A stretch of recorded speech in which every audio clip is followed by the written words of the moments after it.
반갑습니다. 이제 시작을 하려고 하고요. 오늘 이제 지구와 사람 2025년 컨퍼런스 인간의 지구 자연의 권리 공식적으로 시작을 해보겠습니다. 올해는 매년 하는 컨퍼런스지만 특별한 의미를 가지고 있습니다. 다 아시고 계시겠지만 지구와 사람이 이제 탄생한 지 10주년이 되는 해이지요. 그래서 여러 가지 좀 감회도 새롭고 되게 뜻깊은 이야기를 나눌 계기가 많이 되는 것 같습니다. 저는 참고로 딱 중간쯤일 때 요 모임에 같이 이야기를 나누는 멤버로 들어왔었는데요.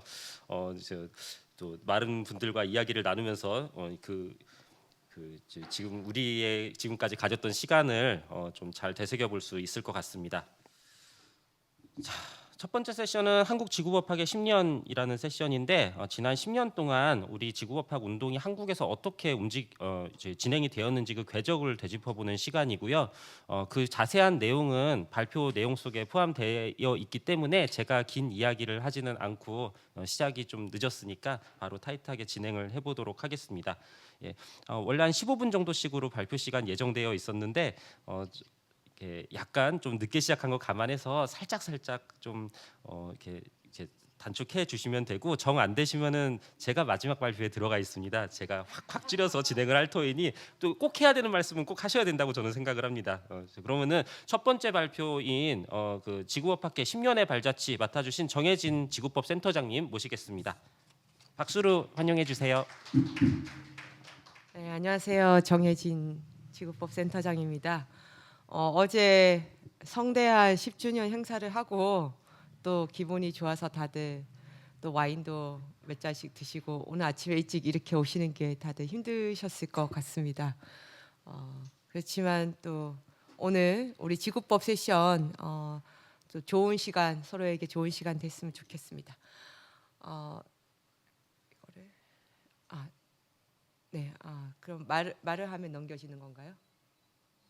네, 알겠습니다. 네, 네.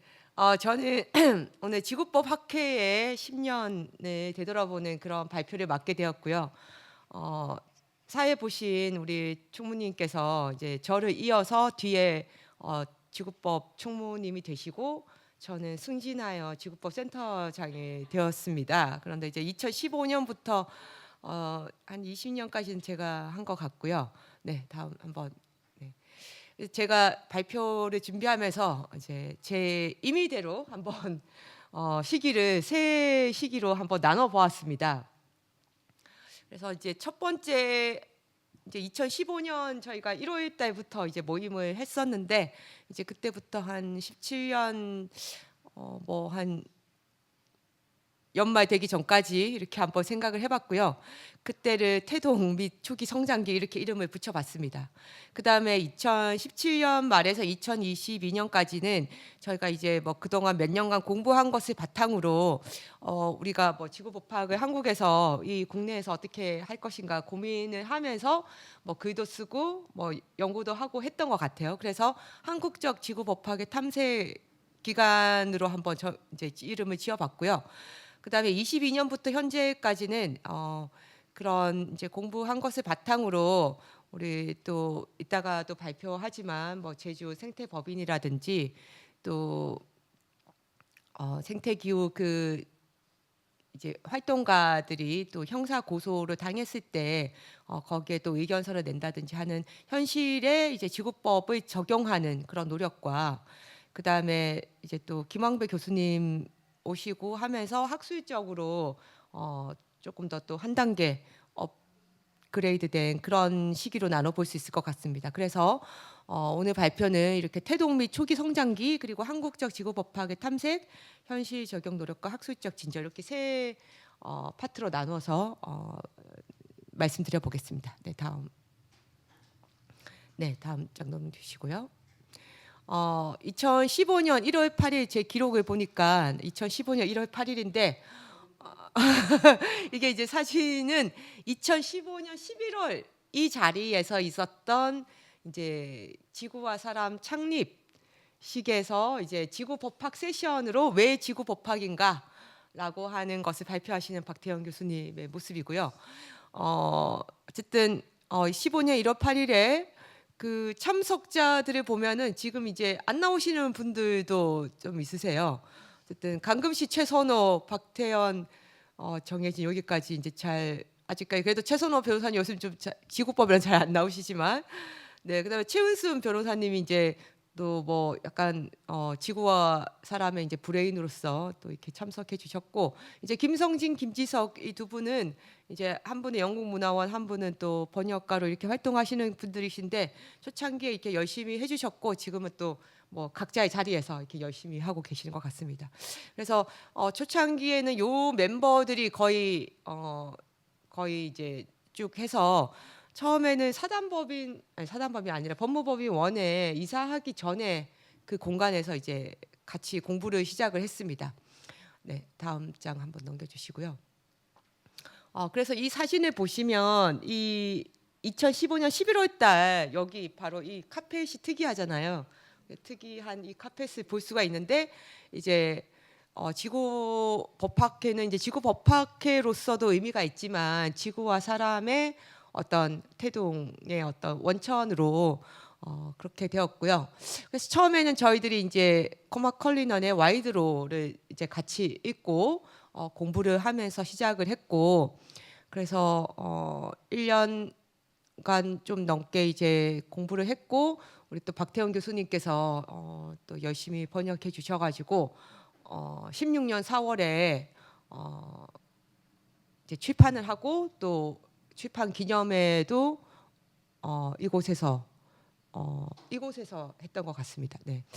그래서 첫 번째 시기는 어쨌든 저희가 이런 새로운 시각의 법학이라는 것이 있구나.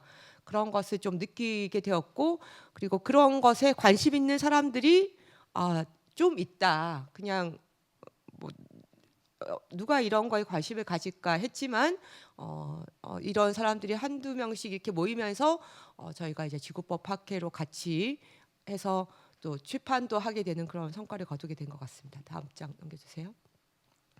네, 그래서 요 공간이 이제 법무법이 뭐 처음에 공부하던 세미나 장소인데 이제 또 회원들도 이제 좀 그 초창기 회원 외에 이제 김영준 선생님도 오시고 김영환 여기 이제 김영환 선생님 계시는데 요즘에 좀 잘 안 보이시는 것 같지만 또 조상미 변호사님 또 오동석 교수님 박지정 교수님 박선희 변호사님 이런 분들이 같이 합류하면서 같이 이제 공부를 하게 되었고요. 그리고 이제 뭐 지구법학을 공부하다 보면 이제 또 토마스 베리에 대해서 당연히 또 궁금함이 생기고 그 공부를 또 해봐야 되겠다고 해서 따로 모임이 생겼지만 지구법학회의 또 일부 회원들이 핵심 멤버가 되어서 토마스 베리 공부도 같이 하게 되었습니다. 다음 장 넘겨주세요.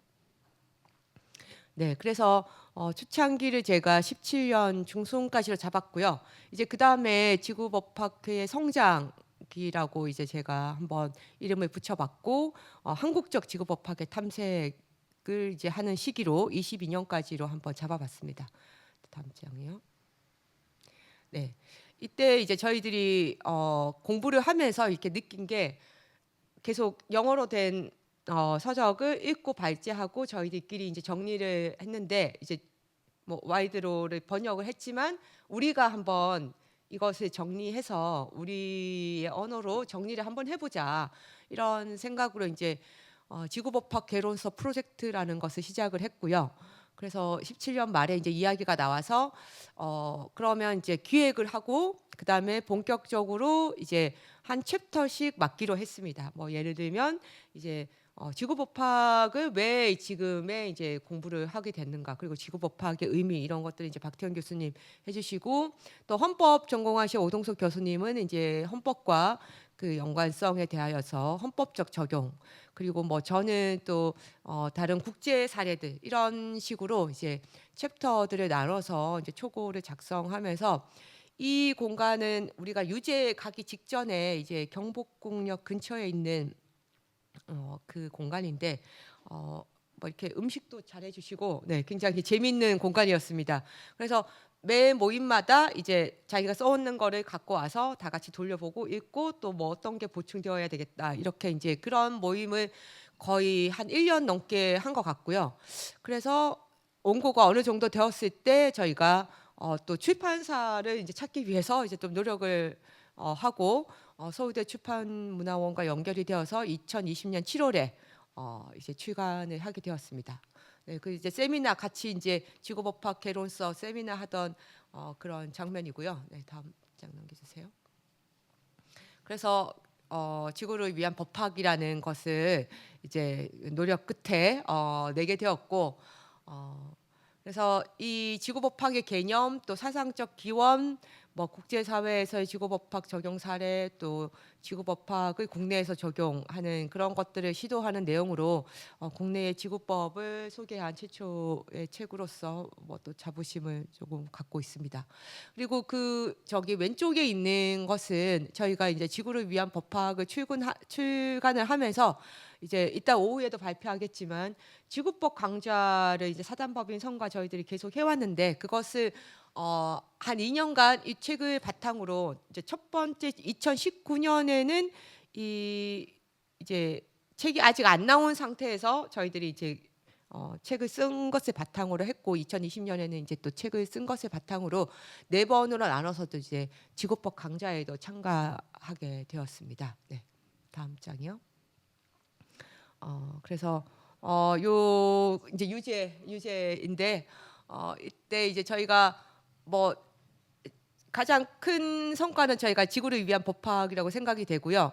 이제 그 다음에 또 우리 박태원 교수님이랑 김영준 변호사님 같이 또 최후의 전환, 또 이컬러지 오브 롤 또 번역 출간하셨고 또 강금시 변호사님께서 이제 또 조금 대중적으로 지구를 위한 변론 이렇게 내시면서 어떤 대중적으로 지구법학도 조금 알려지고 저희들이 유재에서 또 이렇게 공부하면서 또 이렇게 좋은 음료도 마시며 좋아하고 있는 모습입니다. 네, 다음 장 주세요. 네, 그래서 아까 말씀드린 대로 지구를 위한 법학을 가지고 지구법 강좌를 했는데 이때 우리 총무님이 그때 요 인사하던 그거 같아요. 그다음에 이라영 검사님 또 이재용 교수님. 그래서 사진을 보니까 이제 굉장히 이때 참 좋은 네, 분들이 많이 또 들어오셔서 굉장히 또 지구법학회가 많이 풍성해졌다 이렇게 생각이 되고요. 네, 다음 장 해주세요. 네, 그래서 이런 것을 바탕으로 이제 2022년부터는 이제 조금 더 차원을 업그레이드하여 저희가 현실 적용도 하고 학술적으로 또 노력한 그런 내용들인 것 같습니다. 다음 장요. 네, 네, 네. 그래서 우리 오후의 세션에 이제 생태법인 할 텐데 이 지구법학회 공부한 것이 또 하나의 철학이 되어서 여기에 이제 저희가 많이 지원을 하게 되었고요. 다음 장 넘겨주세요. 그리고 아까 우리 감독님께서도 말씀하셨지만 청년기후 긴급행동 사건에서도 저희들 또 박태원 교수님 의견서를 내셔서 결과적으로 또 좋은 결과 받게 되었고 또 기후생태 헌법 제안 지금 최근에 개헌 논의와 관련해서 이런 것들을 제안하는 작업을 지속적으로 하고 있습니다. 네. 네, 그리고 뭐 우리 또 김도균 교수님 모시고 저희가 또 지구법학과 법철학을 연계시켜서 공부를 하면서 김왕배 교수님 또 들어오시면서 지구법학회에서 이제 공부의 폭과 깊이가 깊어지는 그런 자리가 되지 않았나 싶습니다. 네, 다음 장이요. 네, 그래서 출간 또 이렇게 지구법학에 관련되어서 두 가지를 더 출간하게 되었고요. 다음 장. 네, 그래서 지금까지 뭐 성과를 어쨌든 국내에 지구법을 도입하고 확산시키고 또 다양한 분야 연구자들이 관심을 갖게 되고 저희들도 나름대로의 사례를 창출하게 되었습니다.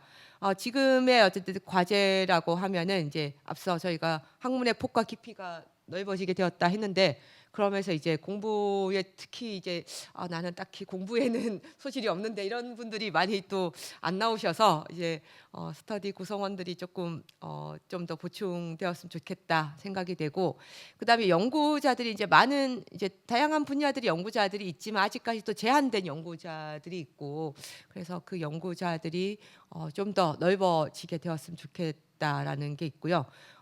그런 것을 과제로 가지고 있는 것 같습니다. 네, 다음 장이요. 네, 그래서 앞으로도 저희들이 뭐 읽고 또 쓰고 또 사회에 여러 가지 참여할 수 있는 방법을 찾아서 참여하면서 여러분들과 함께 지구법 철학의 확산을 시키는 그런 지구법 학회가 되도록 하겠습니다. 감사합니다. 네, 다음 장 넘기면 네, 네 급하게 마무리되었습니다. 네, 감사합니다. 예, 제 옆에서 제가 재촉을 하는 악역을 잠시 맡았었는데요. 꼭 그렇게까지 안 해도 된다는 사인이 또 들어왔습니다. 그래서 예, 조금은 여유 있게 가도록 하겠습니다. 그러면은 다음 발표는 법률 전문가 교육의 성과와 과제 사단법인 선 김보미 변호사님께서 맡아주시겠습니다. 네, 안녕하세요. 저는 사단법인 선에서 일하고 있는 김보미 변호사입니다.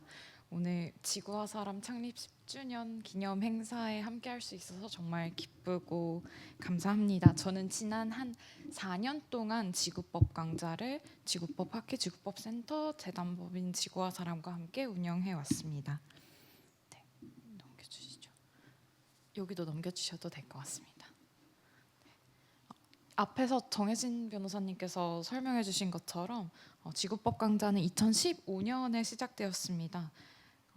아마 여기 법조인분들이 계실 것 같은데 지구법 강좌는 대한변호사협회 인정연수 프로그램으로 지정되어서 더 많은 법조인들이 강의를 수강할 수 있도록 하고 있는데요. 변호사법에 따라서 65세 이하의 변호사는 연수 주기 약 2년마다 전문 연수와 윤리 연수 수업을 반드시 수강을 해야 합니다.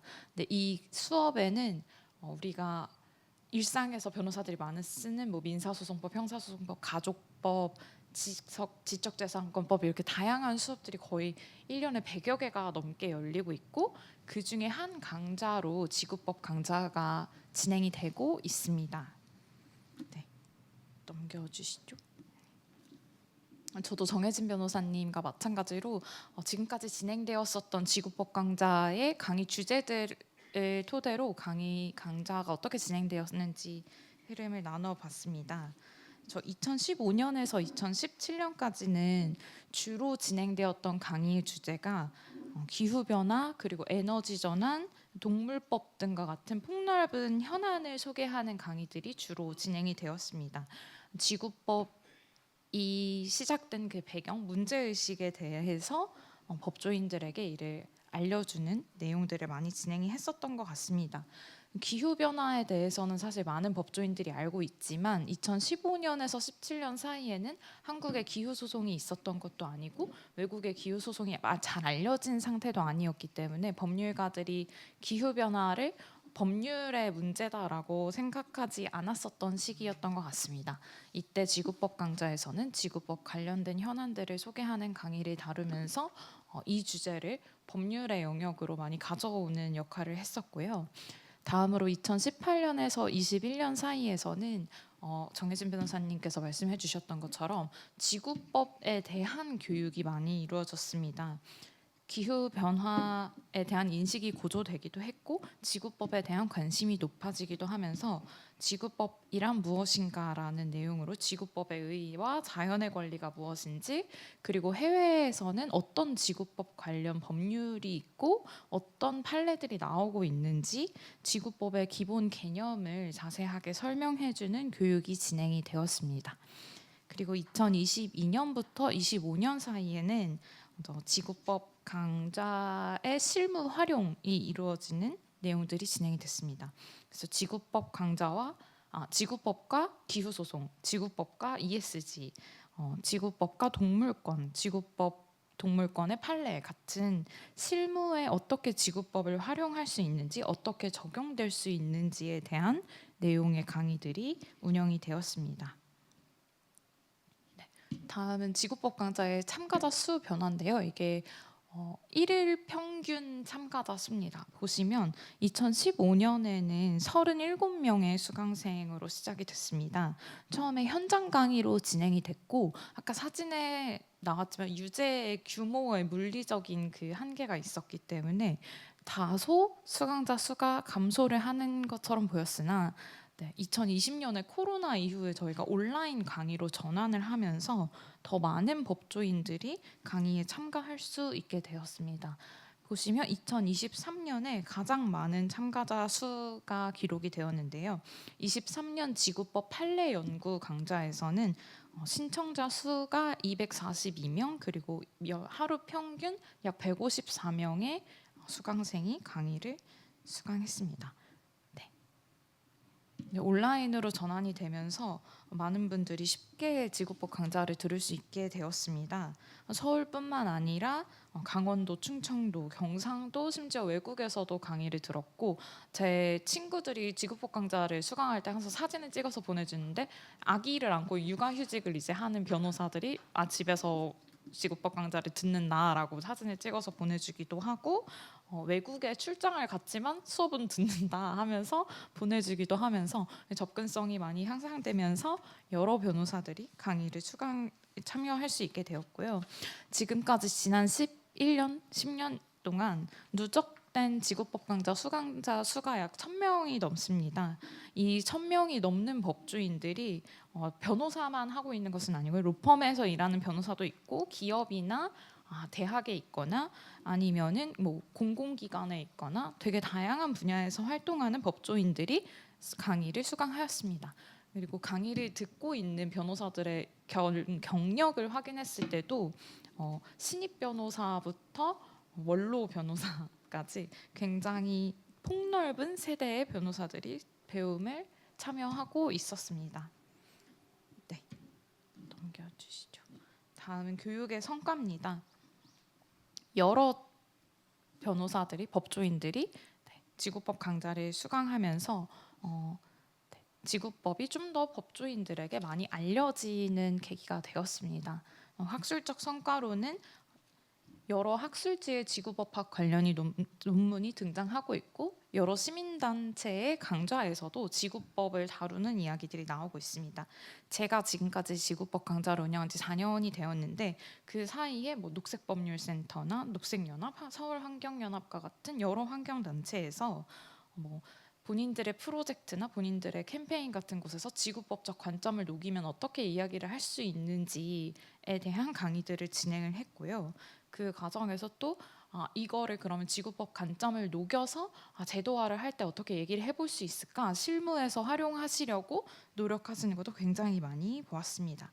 실무에서도 환경단체 소송에서 아마 오늘 오후에 강은빈 활동가가 이야기를 하겠지만, 소송을 진행하는 과정에서 지구법 학자이신 박태영 교수님의 의견서가 제출되기도 했었고, 환경단체가 소송을 하고 뭐 개발 관련된 소송을 진행하면서도 외국의 지구법 판례를 참고로 넣기도 하고, 그거를 그 참고 자료 외에도 제 지구법에 대한 주장들을 할 수 있는 계기들이 많이 마련이 되었던 것 같습니다.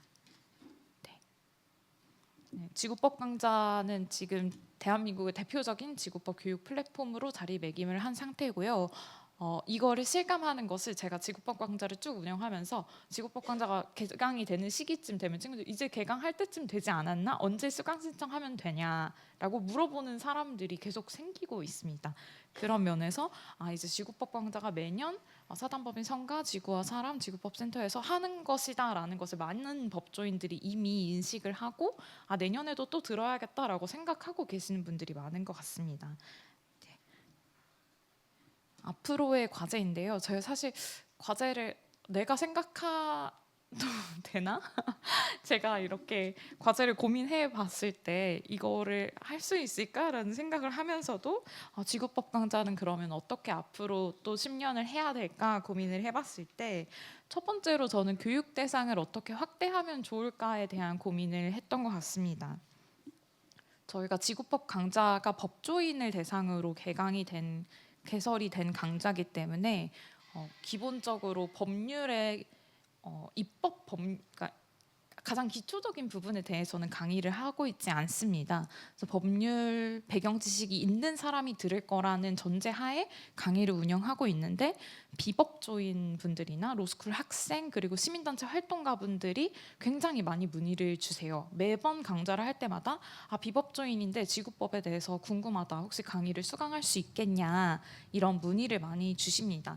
그래서 저희가 2024년부터 시민을 위한 지구법이라는 강의를 개설을 하고 있습니다. 네, 이 시민을 위한 지구법은 지구법 강좌와 다르게 일회성으로 하나의 쟁점에 대해서 이야기를 하고 있는 강의로 진행을 하고 있습니다. 그래서 약간 아쉬움이 남는다는 분들이 많으셔서요. 앞으로 지구법 강좌는 좀 더 교육 대상을 확대해서 연관된 분야뿐만 아니라 이제 과학자나 예술가를 위한 지구법, 과학자를 위한 지구법처럼 좀 더 교육 대상을 확대하는 것에 대한 고민을 해보면 좋지 않을까 하는 생각을 했습니다. 그리고 네, 제도화 관련된 부분인데요. 지구법 강좌를 운영하기도 하지만 저의 실무에서도 사실 저는 최대한 지구법과 자연의 권리 내용을 활용해서 소송을 진행하고 자문을 해보려고 노력을 하고 있습니다. 근데 항상 부딪히는 게 실제로 이제 저희가 법이 입법화된 것은 없기 때문에 계속 외국 사례를 가지고 와서 이야기를 하게 되더라고요. 그래서 지구법을 정말 실무에 활용하기 위해서는 법률이나 헌법이나 정책에 지구법을 좀 반영하려는 노력이 필요할 것 같다라는 생각을 했습니다. 사회적 확산인데요. 지구법학에 대해서 이제 법조인들은 좀 최소한 이게 뭔지에 대해서 혹은 지구법이라는 말에 대해서는 많이 들어본 법조인들이 있지만 이게 일상에 딱 나와서 비법조인들과 이야기를 했을 때 지구법이랑 환경법이 뭔지에 대해서도 아직 모르시는 분들이 대부분인 것 같습니다.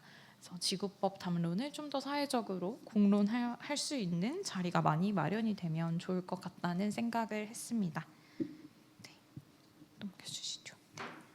지난 10년 동안 지구법 강좌가 법률과 사회에서는 지구법과 자연의 권리라는 새로운 인식의 지평을 열었다라고 생각을 합니다.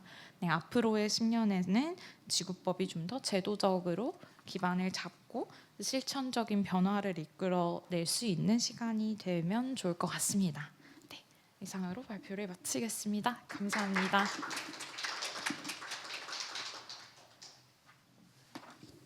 예, 김보미 변호사님 발표 잘 들었습니다.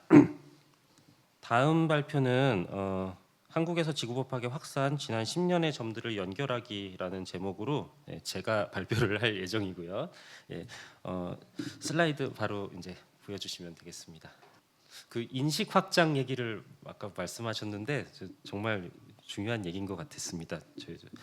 얼마 전까지만 해도 지구법학이라고 검색을 하면은 저기 논문 검색 사이트에서 그 개성지구와 관련된 법 이런 것만 나왔었거든요. 그 와중에 박태영 교수님 논문 하나 뭐 이런 식이었는데 이제 많은 변화가 있었고 그래서 이제 논의를 시작을 해보겠습니다. 다음 장 바로 넘겨주시고요. 그러니까 10년을 이제 돌아볼 시간인데요. 요 한번 그 뭐랄까요 이제 이야기 시작점을 한번 만들어 보겠습니다. 다음 장 넘어가겠습니다. 뭐 예전에 공부하신 분들도 계실 것 같아요. 오든이라는 이제 시인인데 이분이 원래 법학을 또 전공하셨다고 합니다. 법은 사랑처럼이라는 시를 쓴 게 있고요. 이게 법의 다양한 측면을 각 연에서 다루고 있습니다. 근데 그 중에서 지금 여기 나와 있는 연은 시간과 관련된 부분입니다. 망고불면의 법칙과 같은 태양과 같은 법 이런 것이 대비가 되고 그러면서 이제 어제도 오늘도 내일도 우리가 따라야 하는 그러한 이상과 같은 법이 처음에 1년에 나오고요. 2연에서 이제 그런 것을 이어받은 어른의 지혜로서의 법이 언급되는데 노쇠한 할아버지 엄하게 꾸짖으면 손자놈이 혀 빼물고 대꾸를 하네 법은 젊은이의 감각이라고 해서 시대에 따라 변천되는 법 관념을 이제 보여주는 그걸 잘 대비시켜주는 장면이라고 생각합니다. 어떻게 보면은 지구법학이 그동안의 주류적인 할아버지 법학에 대비를 해서 혀 빼물고 대꾸하는 거를 제가 해보려고 했는데 안 되더라고요. 구강 구조상. 아무튼간에 이제 그런 식으로 이제 다른 이야기를 할 때다라고 이야기를 해왔던 의미가 있는 것 같습니다. 그래서 이제는 10년이라는 시간 동안에 자연의 권리로서의 주체인 강과 산도 변하는 시간이지 않습니까? 이제 우리를 한번 돌아보면서 그 혀 내밀고서 이렇게 대꾸하는 그 시간을 좀 돌아보려고 합니다. 다음 슬라이드 부탁드립니다. 첫 발표, 둘째 발표 다 너무 의미 있었고 저도 이렇게 다시 한번 깨닫는 바가 많았는데 나 자신을 돌아보는 시간이었다고 비유를 할 수 있을 것 같습니다. 근데 그 10년 동안에는 지구와 사람 말고도 지구법학을 이야기하는 다양한 개인과 단체들이 등장을 했습니다.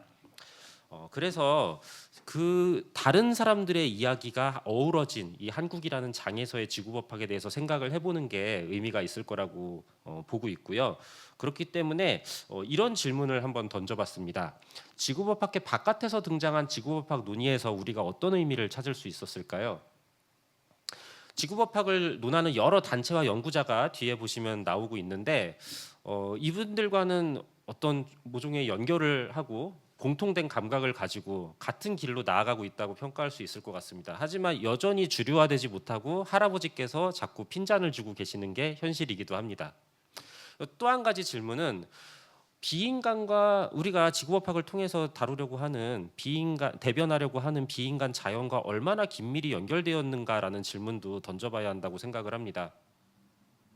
과연 한국의 지구법학 확산을 촉발한 그 비인간과 연대하는데 얼마나 성공적이었는지라는 평가와 가닿는 중요한 질문이라고 생각을 하는데 이러한 평가 포인트를 염두에 두면서 우리 나름의 맥락과 지향점을 파악하고 앞으로 어떤 화두를 던져야 할지에 대한 고민을 좀 다뤄보고 싶어서 이 발표문을 준비를 했습니다. 다음 장으로 넘어가겠습니다.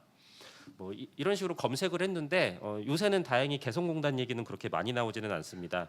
그리고 지구법학과 자연의 권리라는 매우 직접적인 키워드를 중심으로 제가 조사를 하기는 했는데 사실 여기서 모든 것이 다 다뤄지지는 않을 거라고 생각합니다. 제가 이미 알고 있는 다른 활동들에서도 지구법학, 자연의 권리라는 키워드를 사용하지 않았을 뿐이지 우리가 지향하려는 바를 매우 잘 대변하고 이렇게 잘 반영하고 있는 그런 운동이나 연구들이 있었다고 보이거든요. 그런 것들을 다 망라하지는 못한 상태고 그리고 제가 어떤 대표성을 가지고 이런 것을 평가할 수 있는 입장도 아니기는 합니다만 나름대로의 이제 생각을 마중물로 좀 제안을 이제 나눠드리려고 하는 취지로 이해해 주시면 좋을 것 같습니다.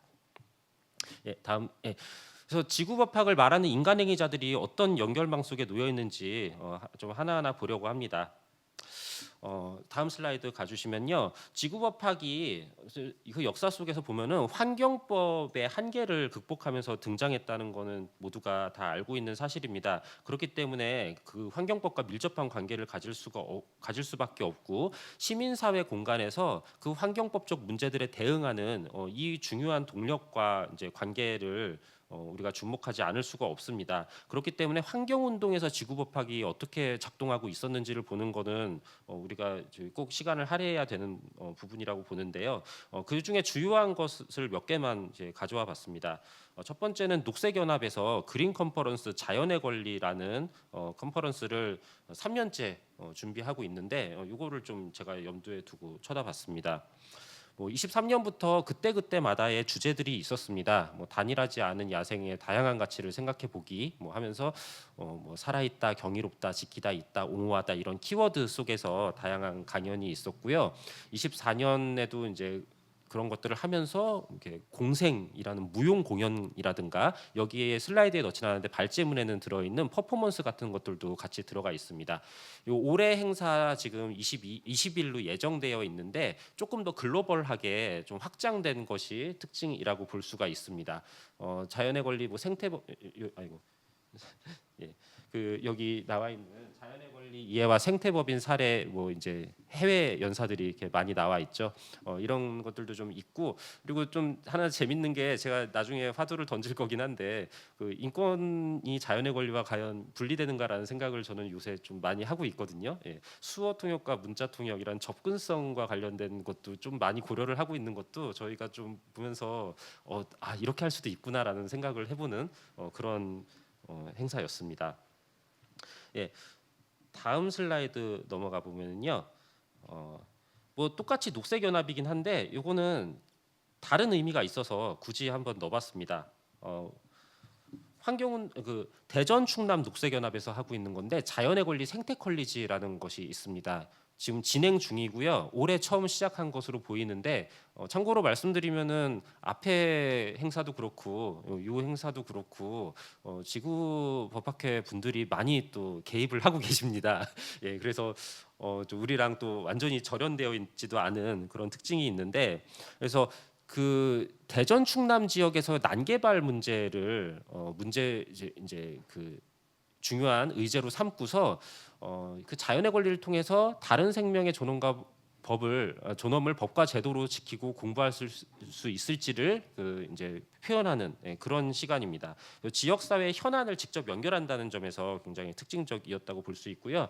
해상도가 굉장히 떨어지는데 저기 11월 11일부터 열흘 동안 이제 마지막 그 여정으로서 그대로 이제 존재할 자연의 권리를 위한 그 예술 이제 관련 공연이 있습니다. 이 얘기도 이따가 한번 김영준 변호사님께 들어볼 수 있을 것 같은데 이런 좀 현안과 직접 연결돼 있는 지역사회 단위에서의 운동이 있다 이런 말씀을 드리고 싶고요. 예, 저도 이제 시간에 쫓기기 시작을 했습니다. 다음 슬라이드 넘어가겠습니다.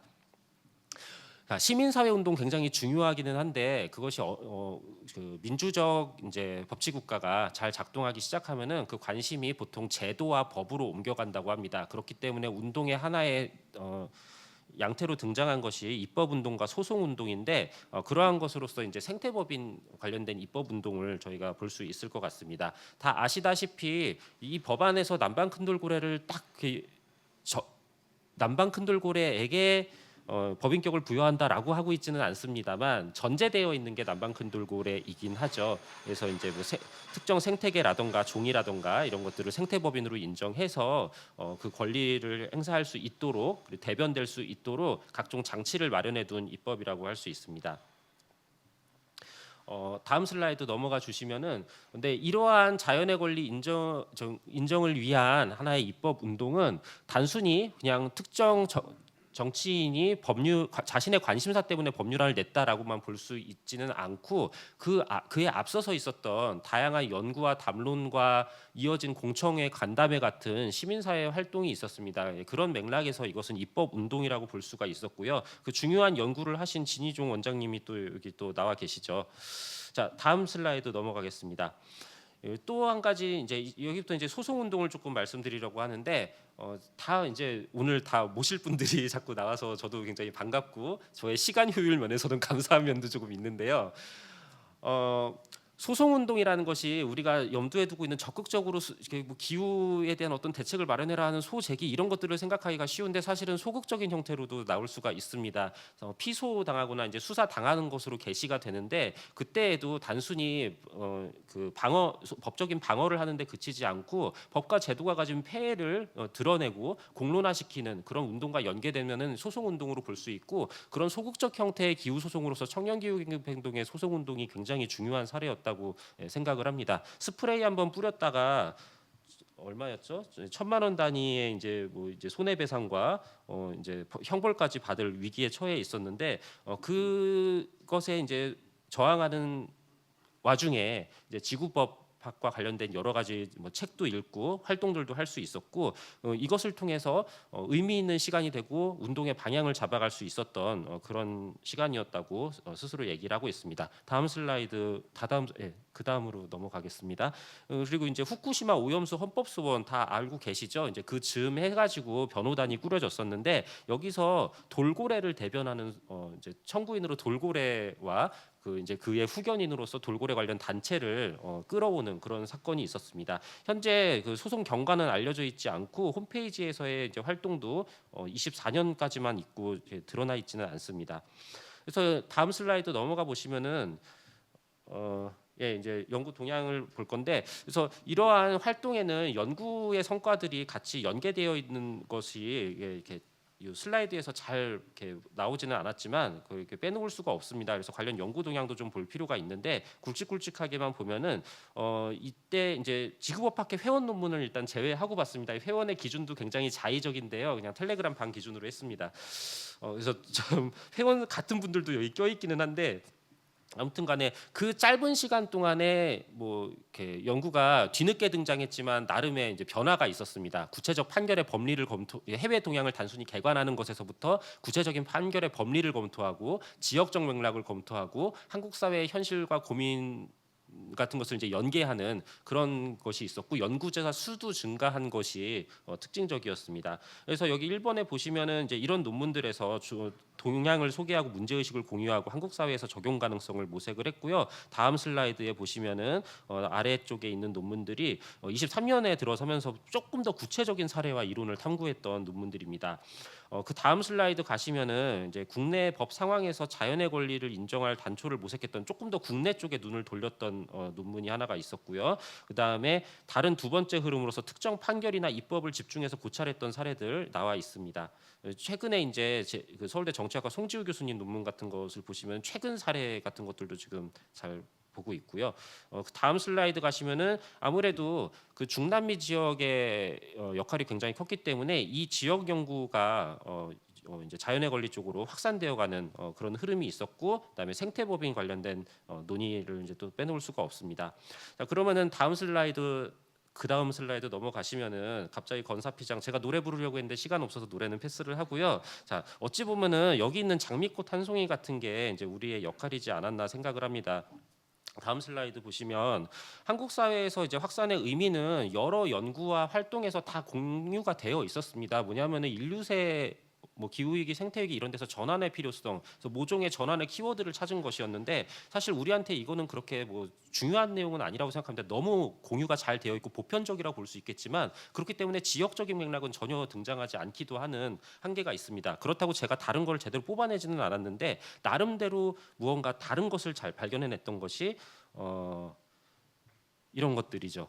실제 소송에서 이제 자연물을 대변할 계기를 이제 찾았다는 것, 그다음에 지역 사회의 문제를 새롭게 바라볼 수 있는 언어를 획득했다는 것, 그다음에 소송에서 문제 제기를 할 자양분을 주고 앞으로의 운동의 방향을 정할 수 있는 그런 역할을 했다는 것, 이런 것들에서 어떻게 보면 현실에서의 그 이성의 싹을 찾을 수 있는 부분이 아닐까 생각을 합니다. 그런 것들이 오른쪽에 보이는 각각의 활동들로 연결이 될 수 있었고요. 다음 슬라이드에서 이게 마지막 슬라이드인데요. 그래서 처음 질문 드렸던 것을 이제 좀 연결을 시켜 보면은 이제 결론은 이제 허접해집니다. 호랑이로 시작해서 이제 고양이로 끝나는데, 그래서 이제 더 많은 이제 비인간 행위자와 연결을 해야 된다. 저희가 놓쳤던 많은 사례들이 다른 단체나 연구 주제로서 등장을 했던 것들이 있습니다. 이런 것들이 좀 우리가 관심을 더 가져야 되고, 한편으로는 이제 인간 행위자와 연결 측면에서는 자연의 권리와 인간의 권리가 작용하는 방식이 좀 드러나는 장면들이 있었습니다. 이런 것들도 좀 의미가 있었던 것 같고, 저는 그렇기 때문에 좀 인권 연구와도 좀 중요하게 보고 인권 연구자와도 연결이 돼야 된다고 생각을 하는데, 우리의 현안으로서 빼놓을 수 없는 것이 바로 12.3 내란 극복입니다. 이 상황에서 지구법화에 갖는 의미가 뭐였을까요? 저는 인간의 권리가 제한된다는 것, 민주주의가 파괴된다는 것은 결국에 이 법체계 안에서 자연이 대변될 기회가 훼손된다는 의미에서 연결점을 찾을 수 있고, 그래서 지구법학의 의제로서 이런 것들이 다루어질 수도 있는 그런 것들이 있고, 그래서 인간 행위자와의 연결도 굉장히 중요하다고 생각을 합니다. 예, 그래서 이제 사실은 혼자 펴 있는 이 장미가 어린 왕자 뚜껑인데요. 아무튼 그 사실 그렇게 굳건히 버티고 있는데 여러 곳에 다른 장미들이 있었다는 것을 좀 바라보면서 이 연결망을 더 촘촘히 하고 앞으로의 미래를 그려가는 그런 시간이 중요하다라는 말씀을 감히 드리면서 발표를 마무리하겠습니다.